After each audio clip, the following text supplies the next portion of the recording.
வணக்கம். இன்றைக்கி நம்ம பார்க்க போகிற சமையல் என்னென்னு பார்த்திங்கன்னா, ஒரு அருமையான கறி வறுவல் மாதிரியே காலிஃப்ளவர் சாப்ஸ் எப்படி செய்யலாங்கிறத பார்க்கலாம். செம்ம டேஸ்ட்டாக இருக்கும்.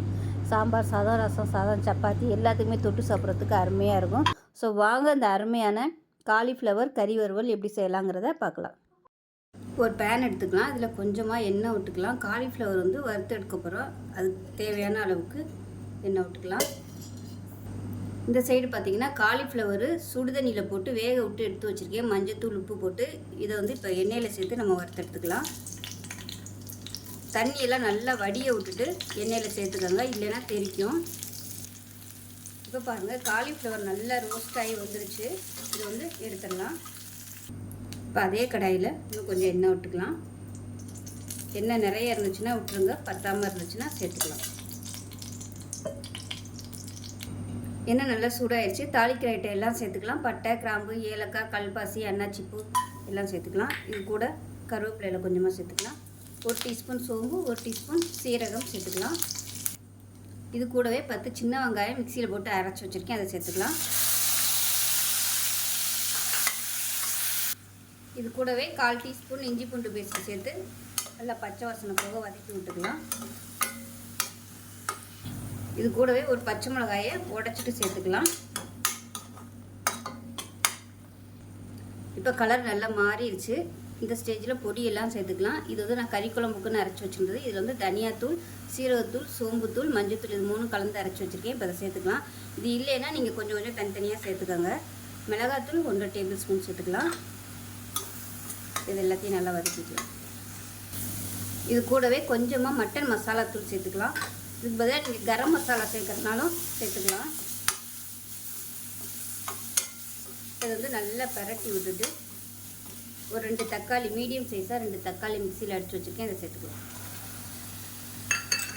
இது எல்லாத்தையும் கலந்துட்டு நல்லா அப்படியே எண்ணெய் பிரிஞ்சு வரணும். தக்காளி நல்லா வதங்கணும். மீடியமான ஃப்ளேமில் மூடி வச்சிடலாம். நல்லா எண்ணெய் பிரிஞ்சு வரட்டும். இப்போ பாருங்கள், தக்காளி நல்லா வதங்கிடுச்சு. இப்போ இந்த ஸ்டேஜில் தண்ணி சேர்த்துக்கலாம். நான் கொஞ்சமாக சுடுதண்ணி சேர்க்குறேன். ஒரு 1/2 டம்ளர் அளவுக்கு மட்டும் தண்ணி சேர்த்துக்கோங்க. இப்போ இதில் பார்த்தீங்கன்னா ஒரு 4 ஸ்பூன் அளவுக்கு தேங்காய், 2 முந்திரி பருப்பு போட்டு அரைச்சி வச்சுருக்கேன். இப்போ இந்த பேஸ்ட்டை இதோட சேர்த்துக்கலாம். இதை நல்லா கலந்து விட்டுட்டு கொதிக்கட்டும். சப்பாத்திக்கு தொட்டு சாப்பிட்றதுனால ரொம்ப தண்ணியாக வைக்க வேணாம், கொஞ்சம் ஓரளவுக்கு கெட்டியாகவே வச்சுக்கோங்க. தண்ணி தேவைப்பட்டால் நீங்கள் சுடுதண்ணி கொஞ்சம் கொஞ்சமாக சேர்த்துக்கலாம். இது கொதிக்கட்டும், மீடியமான ஃப்ளேமில் கொதிக்கட்டும்.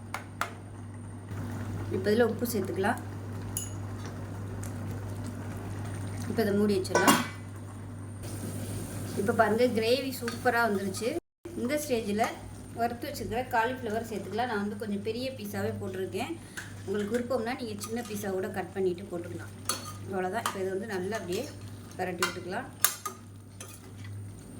நான் ஏற்கனவே சொன்ன மாதிரி கொஞ்சம் தண்ணியாக வேணும்னா நீங்கள் தண்ணி ஊற்றி அட்ஜஸ்ட் பண்ணிக்கோங்க. பரட்டுனாப்பில் வேணும்னா இந்த அளவுக்கு போதும். நல்லா கலந்து விட்டுட்டு திருப்பி மூடி வச்சிடலாம். அப்பப்போ கிளறி விடணும், நல்லா சுருண்டு வர அளவுக்கு.